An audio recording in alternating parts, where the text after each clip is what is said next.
signees, and that's exactly what was planned. And I think they had all 21 signed by about 10:30 this morning. So, it went out without a hitch. Mark Pantoni, the director of player personnel, he's as good as it gets when it comes to the whole process of recruiting. And Ryan Day, of course, does a tremendous job. So they had their 21 commitments, and they like to get them in the fold as quickly as possible. It doesn't always work out that way. It was into the afternoon, I believe, a year ago, before everyone was in the fold. But they even got the West Coast guys taken care of. Emeka Egbuka, five-star wide receiver from the state of Washington, and Denzel Ward, a defensive back from Arizona. They were among the last three into the class. The other, interestingly enough, was one not too far from home. Ironton, Ohio linebacker Reed Carrico was the other. So those were the last three, and they all got in, and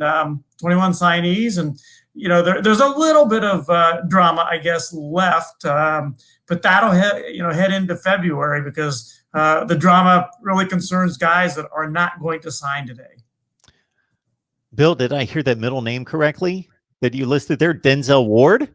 Yeah, Denzel Burke. I'm a Browns fan. Okay. Browns, and I saw where Denzel Ward is practicing today for the Browns in hopes that he can go against the Giants, and had that on my mind. But Denzel Burke is the cornerback, defensive back from Arizona that signed with the Buckeyes today. Excellent. I was going to say the irony of ironies right there, if it would have been the same name, of course, of the great Ohio State defensive back that, missed the Ravens game the other night, but should be back this Sunday.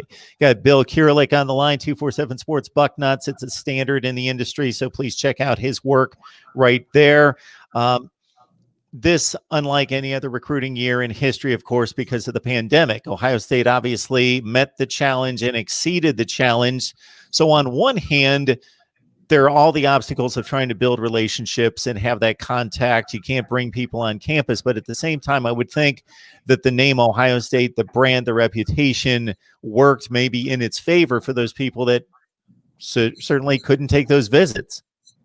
Yeah, I think a lot of that credit goes to Mark Pantoni and his staff. When it comes to technology and using everything at their means, there's nobody better. They are very creative. What they do with their Zoom calls, their virtual tours that they had to really, there's no official visits this year. I've been doing this for 34 years now.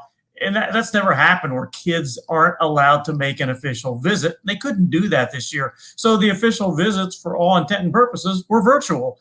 And Ohio State did a super job technology-wise and creativity-wise of getting those done. I had prospects, some that signed with Ohio State and some that actually didn't end up signing with Ohio State, tell me that nobody did a virtual Zoom tour better than Ohio State. And that really says a lot about the technology, the creativity, and all that Mark Pantoni and his staff did.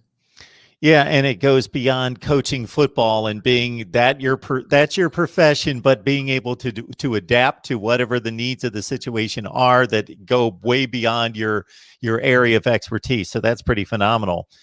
5 stars, 13 4 stars. That we could be here for hours analyzing and going through scouting reports. So I'll set it up this way, Bill. Who are some of those folks that, whether they be at the top of the board or near the bottom of the board, just based on what you've seen on tape and some of the scouting reports that you've read, really intrigue you?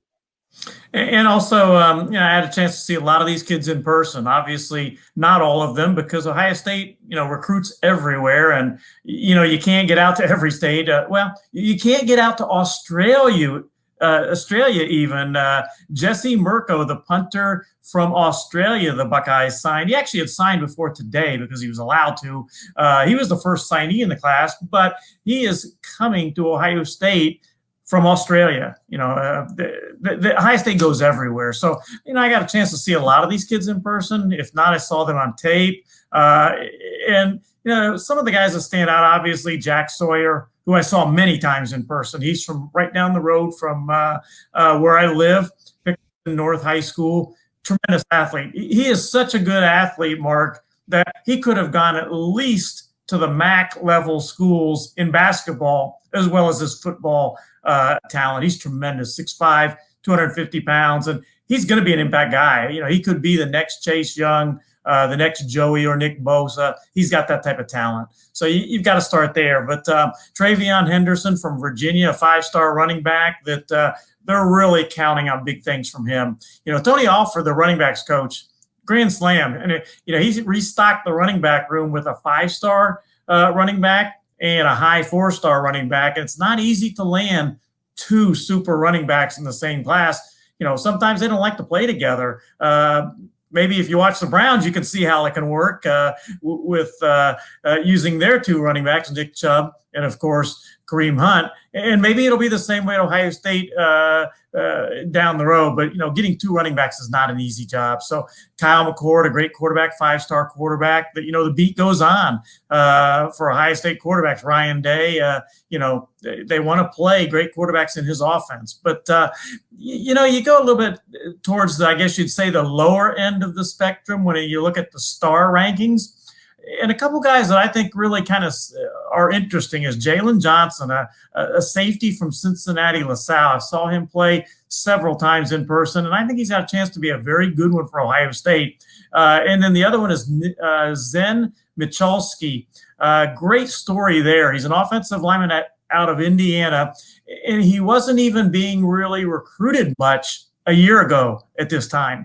He was a kid that was about 6'4", 185 pounds, and that's not exactly Ohio State offensive tackle material.